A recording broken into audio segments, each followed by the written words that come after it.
El río, el Uruguay, el río de los pájaros, el río Uruguay. Este gigante cielo azul que viaja se nutre de una compleja trama de arroyos y bosques que configuran un territorio vasto y diverso. En su recorrido modela costas y costumbres, ciclos y palabras. En su camino, sus aguas definen paisajes e identidades. Habitan nuestros recuerdos aromas que nos inspiran y colores sin nombre. Sonidos de infancia, resplandores de mil fuegos y atardeceres infinitos. Atraviesan nuestro ser las voces del río y las memorias del agua. El río nos define y trasciende, porque somos también el río Uruguay.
La salud ambiental del río Uruguay y sus zonas ribereñas está estrechamente ligada a las actividades y usos de suelo que se desarrollan en todo el territorio de su cuenca. Las aguas que drenan al río recorren tierras y arroyos arrastrando a su paso sustancias utilizadas en las distintas actividades humanas. En ese sentido, el estudio de los ríos y arroyos nos permite a nosotros identificar qué actividades tienen mayor incidencia sobre el estado de calidad de agua y el grado con el cual esas actividades, y de vuelta, cómo se desarrollan esas actividades, afectan a la calidad de esos cuerpos de agua. Nosotros en el río desarrollamos una batería de distintos estudios en distintas matrices, en agua, sedimento, en biota, y de esa manera hacemos un seguimiento del ingreso de estos contaminantes a lo largo de todo el río y cómo se van almacenando en los distintos pools del sistema acuático de estudio. Nosotros tenemos distintas actividades y cada una de esas actividades tienen una firma de contaminantes específicos. No solamente las industriales, que tienen algunos contaminantes específicos según la actividad, las zonas urbanas, que aportan materia orgánica, demanda de oxígeno, algunas condiciones bacteriológicas y también algunos compuestos emergentes como los fármacos, y las actividades agrícolas ganaderas, que en función de la actividad que se desarrolle, el lugar y el tipo de actividad que se desarrolla, nosotros encontramos plaguicidas específicos a lo largo de todo el río. Sobre el tema de los plaguicidas, tenemos un estudio muy pormenorizado a lo largo del río, donde identificamos esos aportes, algunos que son de carácter más universal en todo el recorrido, como la atracina, que la encontramos en todas las matrices, en todo el río, y algunos que son de particular interés por sus elevadas concentraciones en las que los hemos encontrado y sus reportadas toxicidades para la biota acuática. Estos son los casos de algunos estudios que hemos reportado de deltametrina, de cipermetrina y de cianotrina. Dentro de todos estos contaminantes es importante identificar dónde y para qué se usan, para de esa manera poder tomar acciones mucho mejor orientadas y efectivas para mejorar la calidad de los sistemas acuáticos. A partir de la degradación y pérdida de las zonas ribereñas y humedales, se pierde la capacidad de filtro natural de los sistemas, aumentando el ingreso de químicos y sustancias contaminantes hacia los cursos de agua menores y de allí al río Uruguay. Gestionar, regular y controlar el uso y disposición final de contaminantes es sencillamente urgente.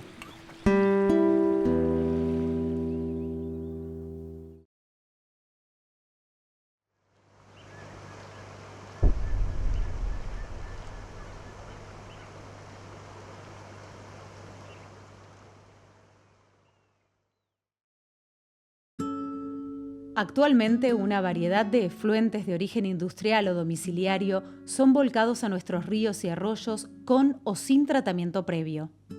Los efluentes cloacales provenientes de las redes colectoras públicas son volcados generalmente en cursos mayores de agua, como por ejemplo el río Uruguay o arroyos con un gran caudal de agua.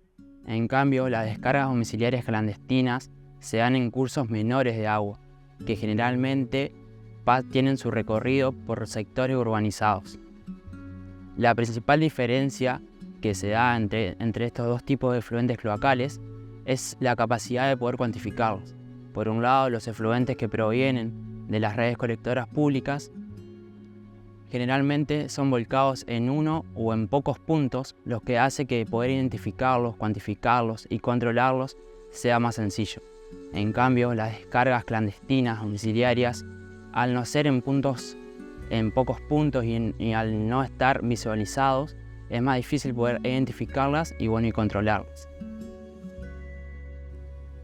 Los residuos sólidos urbanos, su generación, tratamiento y disposición final, así como los microbasurales, representan una compleja problemática que se extiende a lo largo del territorio.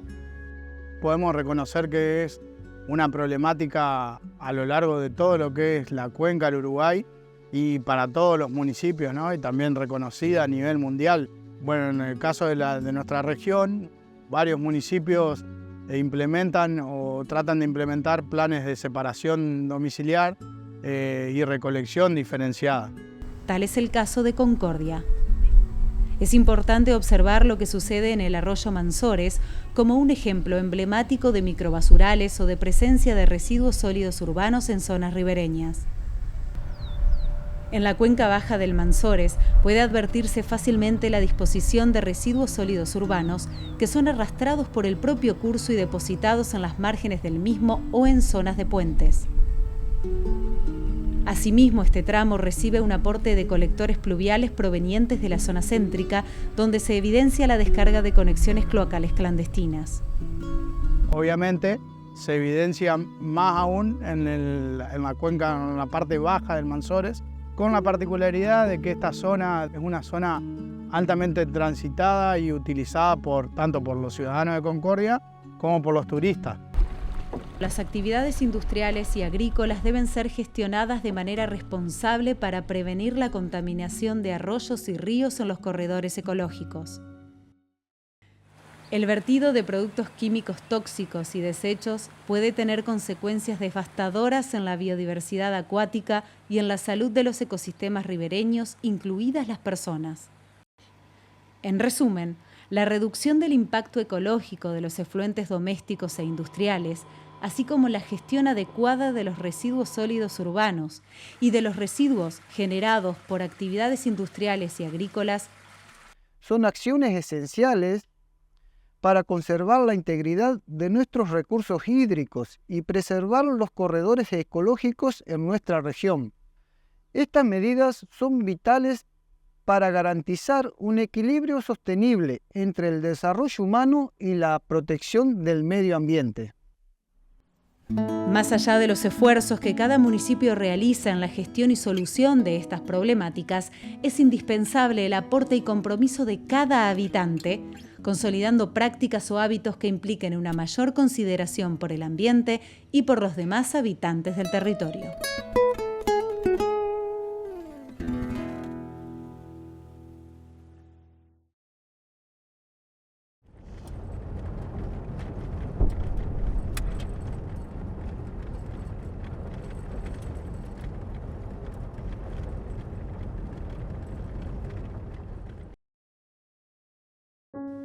En Argentina en general y Entre Ríos en particular, una de las principales causas de la pérdida de la biodiversidad es la fragmentación y la pérdida de ambientes naturales.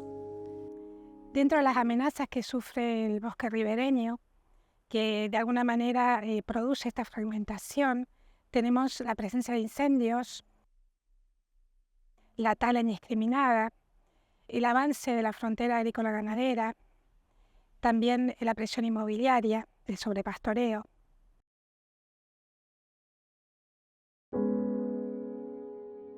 Por ejemplo, el avance de las forestaciones implica pérdida de ambientes, disminuyendo sensiblemente la biodiversidad. Produce deriva de químicos que favorecen la eutrofización de cuerpos de agua y genera consumos extraordinarios de agua que pueden ocasionar alteraciones dramáticas en las napas freáticas y el ciclo del agua, impactando en consecuencia en su disponibilidad.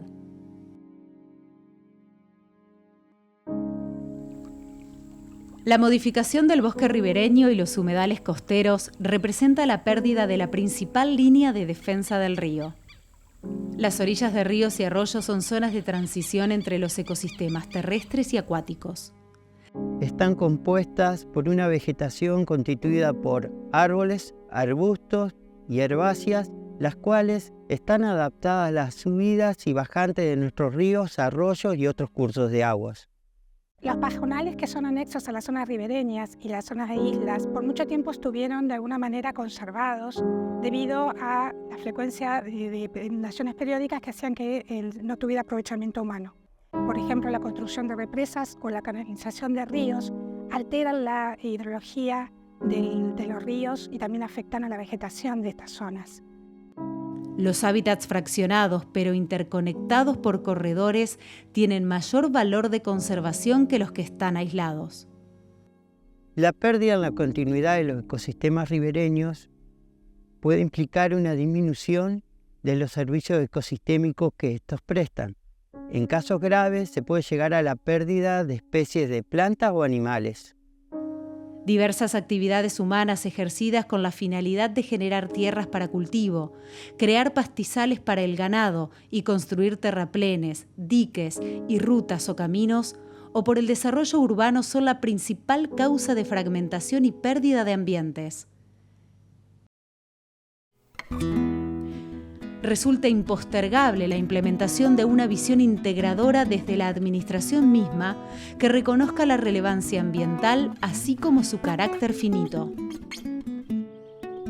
El futuro de nuestras zonas naturales ribereñas dependerá de las decisiones que se tomen acerca de la presencia humana y del uso que hagamos de ellas.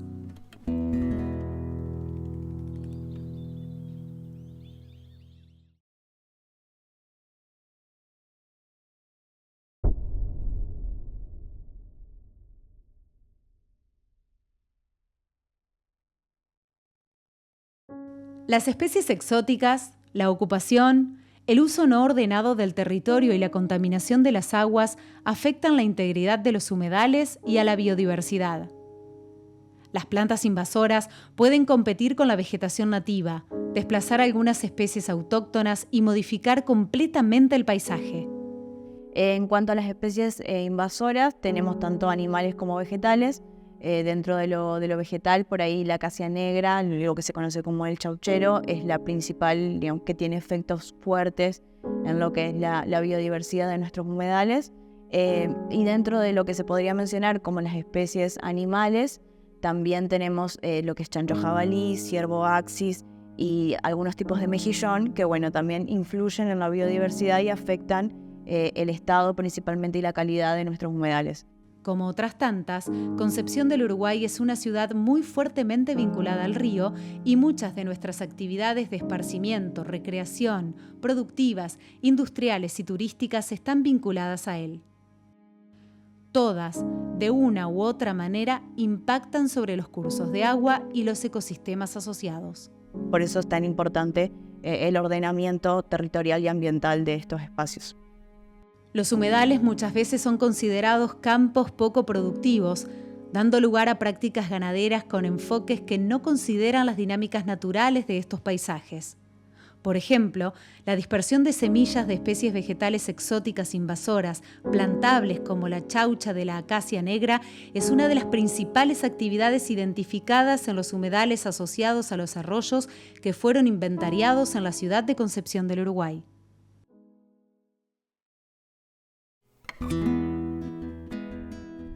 Los humedales son ambientes ricos en bienes naturales trascendentalmente beneficiosos para la calidad de vida de toda la biota en general y para los seres humanos en particular. Aquí, la importancia de contar con inventarios de bosques y de humedales, herramientas de ordenamiento territorial y normativas tendientes a gestionar y proteger estos ambientes vulnerables, garantizando su sostenibilidad.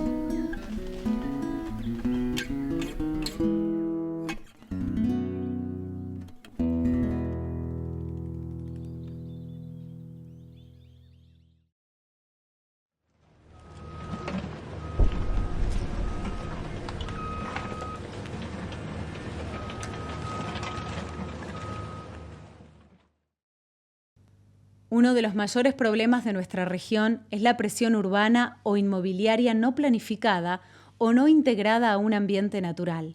Que avanza sin tener en cuenta la característica natural de nuestra zona, que tiene humedales, ríos, arroyos, riberas. En muchos casos, estos bienes naturales poseen un uso o una influencia compartida entre distintas ciudades, por lo cual la planificación y protección son complejas. Existen distintos tipos de medidas o regulaciones sobre el desarrollo urbanístico de una ciudad para asegurar la protección de zonas de vital importancia. En Gualeguaychú particularmente tenemos un conjunto de ordenanzas que está encabezado por el POT, que es el Plan de Ordenamiento Territorial, que lo que hace es determinar zonas de protección, zonas de áreas verdes y también determinar en qué actividades se pueden realizar en cada lugar. El problema ocurre cuando no se otorga la misma importancia a estos territorios. Entonces, aparecen desigualdades en cuanto al desarrollo inmobiliario, principalmente el privado, permitiendo que grandes infraestructuras rompan la conexión y función de estos sistemas naturales. Como en el caso, por ejemplo, del barrio náutico Amarras, donde nos encontramos en Pueblo General Belgrano, y eso hace que se rompa la sinergia y se rompa esa función que tienen los bienes naturales. Ya no es posible pensar en el desarrollo urbanístico sin planificación y sin tener en cuenta y valorar el medio, el ambiente, el entorno. Comprender el valor estratégico de integrar humedales, arroyos, riberas y lagos es el primer paso posible y necesario.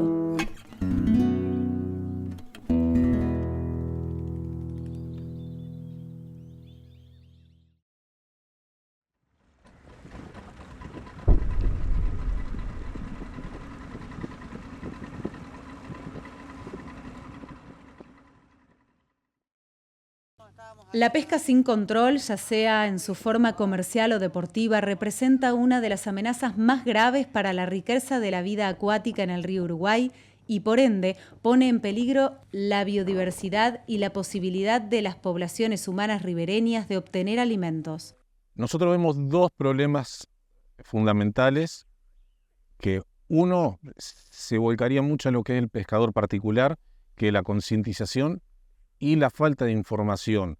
Eso lo que genera es que están pescando por ahí especies prohibidas que tienen veda absoluta, como es un manguruyú, y también que no respeten las tallas mínimas.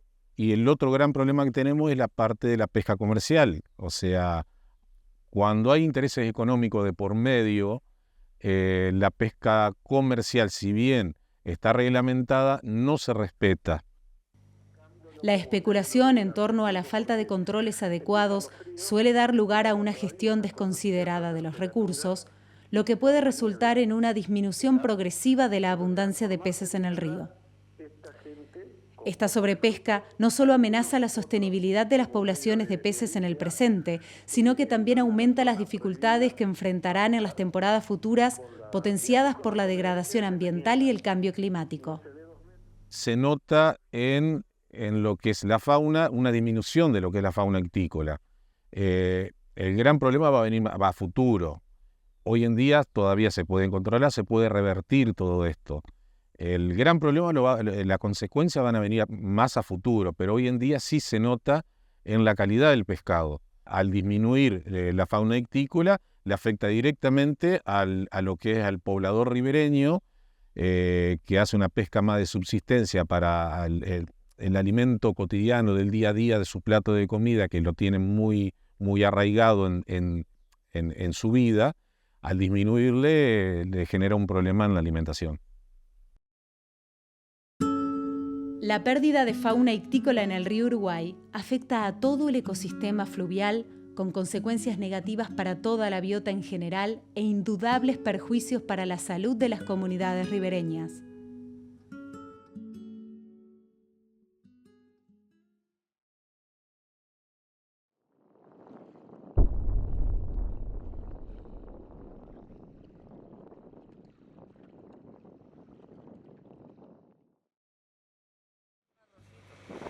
Las problemáticas que afectan a las zonas ribereñas suelen estar emparentadas con la conciencia, aquella que regula las acciones particulares y genera dinámicas colectivas. Falta de información, por ahí no saben interactuar con el lugar, con la naturaleza en sí de la zona. Por ejemplo, el Banco Caraballo tiene como particularidad dos cosas, que es un atractivo interesante para la zona, para el turista, y a la vez albergan muchas especies de aves. Y ahí viene un poquito la problemática, que las aves lo usan naturalmente, como los turistas también lo usan, y a veces invaden los espacios. Los rayadores son aves que cada año visitan estas latitudes para formar colonias de nidificación que establecen en colonias mixtas junto a atíes y gaviotines. Tras el frenesí de los cortejos y apareamiento, las hembras de los rayadores depositan los huevos en rudimentarias oquedades que hacen en la arena. Simplemente eso, apenas un huequito en la arena. Nacidos los pichones, soportan, entre otras dificultades, vientos, tormentas, calores extremos e inundaciones, circunstancias propias de la dinámica de los ámbitos donde nacen, viven y eventualmente se reproducen. Sin embargo, bastará con un visitante descuidado que mueva un huevo de su sitio, un turista desinformado que invada el área de nidificación o alguien que crea que llevar a su perro es una buena idea para que el frágil equilibrio por el que transcurren los primeros tiempos de estas aves se rompa irremediablemente. Yo interactúo mucho con el turista y me doy cuenta que el turista no tiene malas intenciones. Y nosotros estuvimos hablando recién un poquito de la conciencia y demás, pero para mí viene relacionado con la desinformación.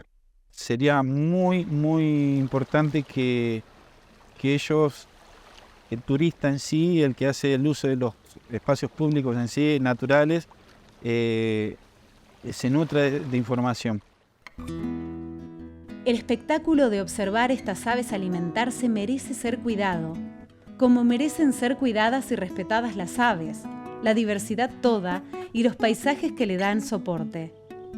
Paisajes y biodiversidad de la que, por cierto, formamos parte inescindible.